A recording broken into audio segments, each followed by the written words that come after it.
Hey, everybody, welcome to the Wednesday Zoom call, the Thriving Lives podcast. Tonight, we are going to be talking about seizing this moment in time and kind of what that looks like in the grand scheme of where we're at in this year and kind of planning ahead for what your next year should look like, thinking ahead and working backwards. Before we get into that, something we're going to start doing here is I'm going to start welcoming any new client signups, kind of like I do on Instagram and Facebook and things of that nature, and, do a little welcome to the team and then also talk about some client wins from the previous week. So I've got Christy and Nathan Van Vickel who have been with me, and they are actually renewing for another chunk of time here. So we're going to crush it for the rest of 2023. And then also Morgan, who is a mom of three. I just welcomed to the group earlier on this week, and she's already crushing it, getting her first workouts in. So that's great to see as well. So welcome to the team, guys. Client wins from this past week. So actually, this is the past couple weeks. I put together a couple different things. One of these here is I'm going to read. And I actually just made a post right before I got on here about this couple who's been absolutely crushing it. So this is an excerpt from one of those clients and how she feels about things. So this was I forgot which question it was in her check and response, but you can kind of get the gist of it. So I think it was asking her how she felt about just where she's at this moment. So I feel fucking awesome about my check-in. My phone reminded me of a memory last year, and you could see how uncomfortable and out of shape I felt last June. The way my clothes felt was what I hated most. I just looked aged and swollen. This year, everything fits the way I want it to. My energy levels are high. I feel good in everything I wear. I just feel good all the time, period. Also, I am much more active with my kids this summer. I'm not just taking them on adventures, but I'm making sure to adventure with them. In big capital letters, with them. Just a great check-in. I love to say yada, yada, yada. So some of the next pieces I don't really need to write. But regardless, that's an amazing check-in and truly the reason why I have Thriving Lives Fitness and I love getting to work with people. Another one here is one client just celebrated 12 years of sobriety. That's awesome. Obviously, that's separate of Thriving Lives Fitness, but it also comes back, with Thriving Lives. Another client for the first time in years, and after a few babies, tried on, bought, and is confidently wearing jean shorts again. It's probably been years at this point, I think, is what she was saying. She still struggles with her self-image a little bit and sets really high standards for herself, but we're slowly but surely improving this. So some huge wins the past couple of weeks for some clients there. Not to mention just the normal client wins that everybody has that I'm not writing here. But all right, so the topic, like I said, is seizing this moment. So I actually just got off the phone with a couple of clients kind of talking about this exact thing.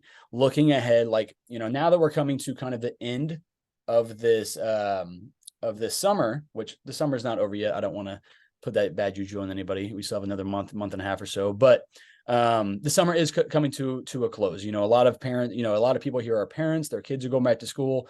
And even if you don't have kids, still like this kind of fall time, as we're all used to when we were all in school, is just kind of almost like the start of the new year. And so as we kind of transition into this time, we want to also think about, okay, where do we want to be at next summer? So some people got to where they wanted to for this summer. And not that we have to look or feel a certain way just because it's summertime, but that's just kind of how a lot of our brains work anyway. And if we have body goals that we have that we want to get to it, or maybe just lifestyle goals in general, the summer is always a good time to kind of enter that feeling your best. You're going to be wearing less clothes, you're going to be more active, you're going to be out seeing friends and family and just celebrating because it's summertime. So usually that's a time where we want to enter it in the best spot possible, mentally, physically, emotionally, all that good stuff. So what I like to do is I like to look ahead. I do this for myself and clients as well. And so we want to think about, where do we want to be at a year from now? Where do we want to be at as we enter next summer? So right now we have 10-ish months or so before next summer gets here. So if we didn't get to where we wanted to, then where do we want to be at this coming year?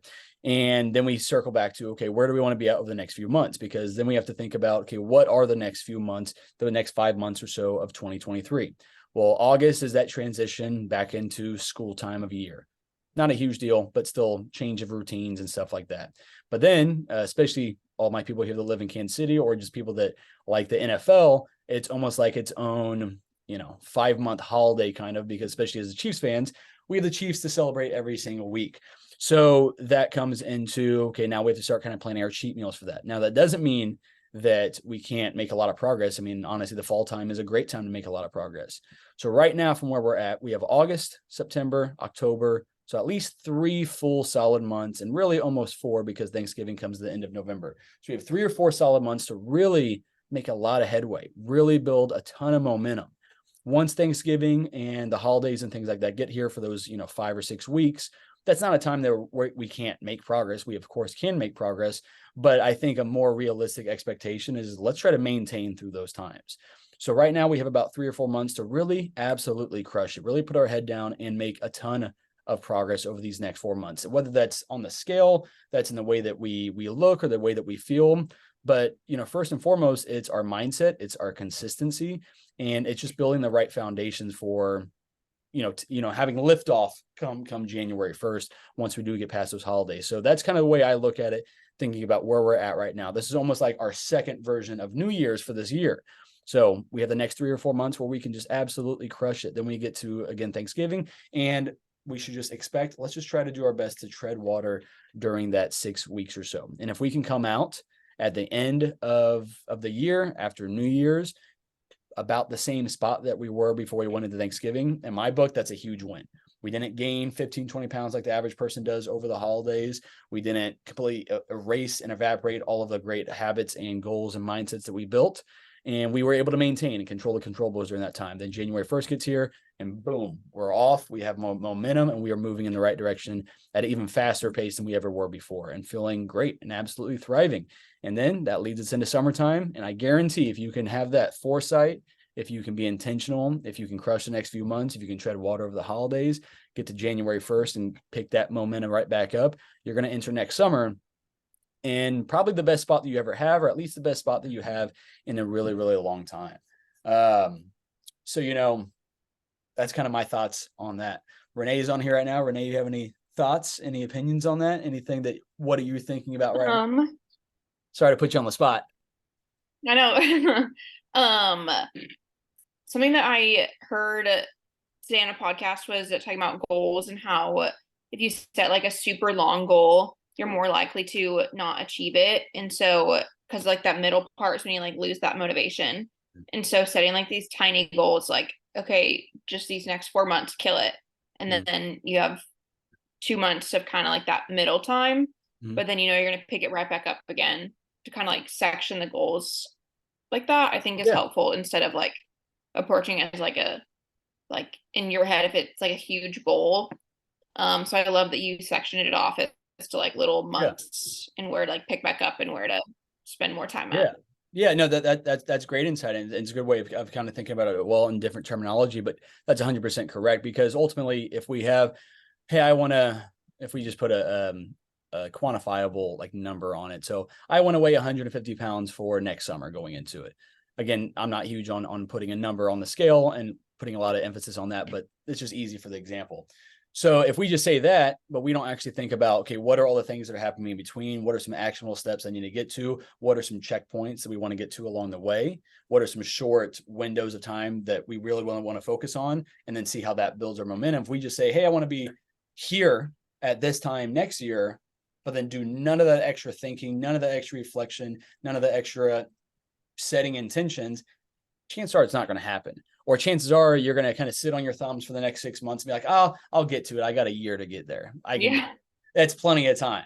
But it's not plenty of time when you do absolutely nothing until it's 3 months, from that. And that's kind of the next piece on here as well is, most people wait till said date. Like I was just saying, they wait till that event or that date or that event, whatever gets close. And then we panic and we set these terrible expectations like, oh shit, that event that I had these goals for is only a month away. Now I'm going to crash diet. I'm going to drop down to eating 1 meal a day. I'm going to work out 3 times a day, even though for the past 9 months, I haven't worked out at all. Well, guess what? You're going to crash and burn. We all are. You can't just pick up and go 0 to 100 and expect not to crash and burn. Not to mention it's not sustainable. And you're stuck in the same cycle that you've probably been in for the past decade or more of doing exactly that, sitting on your hands, not doing anything about it until that time gets here. But yeah, so they panic at the very last second. They set these terrible expectations. They fail, and they say, fuck it. And they try to do it all over again for the next event. They're like, well, I didn't get here this time. And they have another event or another date or another goal they set. And what do? They change nothing. They wait until a month ahead of time and they think they can just do it. And then they are stuck in the same spot. And every time they do this, it gets more and more defeating, and their self-belief, their self-efficacy is worse and worse every single time, because you continue to set these not even audacious goals, but you did nothing to actually get there. So you just never reached it. And then you feel like, I can't do anything I set my mind to. And it's just because you just weren't being intentional about the actual true controllables and the actionable steps that you needed to take to get there. So, nothing in life will ever be accomplished without that reflection. Whatever that is. If we want to grow in life, we have to reflect. We have to know where we are and know where we're going, and then also how we're going to get there as well. And if you don't know how you're going to get there, then talk to somebody who can obviously help you. Ask questions like that. But so we reflect, we set those intentions and goals, and then we work on the daily actionable items to reach those said goals. So what else? I think I had another note here. Now that's really about it though. So, this is kind of thinking about where we want to be diet, freedom wise, physique wise, weight wise, habit, consistency, and then also thinking about how that applies to all of our various seasons of life. Again, thinking about what you have coming up is crucial. If you just close your eyes and say, I want to do whatever, and not really thinking about the obstacles that you have coming up, you've got to plan for that stuff, and you have to be just smart about what's on the horizon for yourself. Again, so we're not setting these unrealistic expectations. Renee, thanks for that insight though. Josh, what up, dude? Happy to see you on the call as well. But anyway, that's really what I had for you guys tonight. It was more of me just kind of rambling and throwing shit at you. But if you're listening now, if you're on the call, or if you're listening to the playback on the podcast, I appreciate that as always, and hopefully this helped you out. But Allison, Josh, Renee, you guys got any questions, any thoughts, concerns, struggles, things you want to talk about specifically with your own journey at the moment? No. Nope, all good. Love it, Alice. Allison, you still in the closet?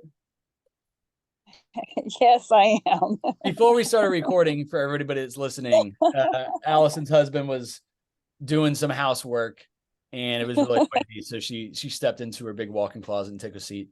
So that was where that comment came from. Happy you thought that was funny though, Allison. Josh, what up, dude? You got anything you want to add to? I know you hopped on here kind of at the back end of it, but any thoughts, questions, concerns about what's going on in your life? And again, don't feel obligated to speak if you don't need to. No, man, I just definitely encourage people to check out the recordings. I can't always make these just because of my schedule. It's like right when I'm usually lifting and getting home and stuff. But love that. I went through and watched some of yeah. I went through and watched some of the podcasts that you guys host the other day, and I ran through a couple of those at work, just burning through them, and a lot of good advice, a lot of stuff I needed to hear, and was perfect timing for me. So I definitely recommend people. Yeah, I get it. We're all busy, but I definitely recommend people peeping the recordings if you can't make it. A lot of useful stuff that may not get asked about. I greatly appreciate it. Were you watching that on YouTube, or you were listening just like to the Apple or Spotify? No, I did the YouTube on it. No shit. So you just watch me talk. Yeah.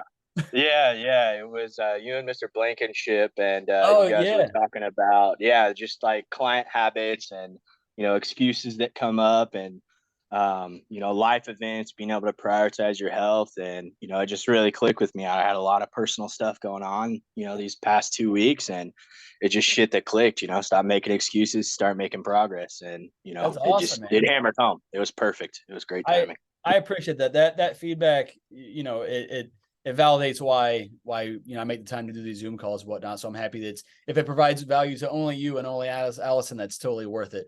So I love that. And for those of you who don't know, Josh is talking about my other podcast that I run with Caleb, who's actually my coach as well, but we're two coaches. He coaches bodybuilders, physique competitors and things of that nature, and runs Body Shop Gym. And we started Food, Fitness, and Family, which is a podcast talking about those three things: food, fitness, and family, all things health. That's another podcast that, like I said, that I host, and that also airs on Mondays. But Josh, thanks for listening to that, man. Thanks for being here. I appreciate it. And what is it? Wednesday night right now.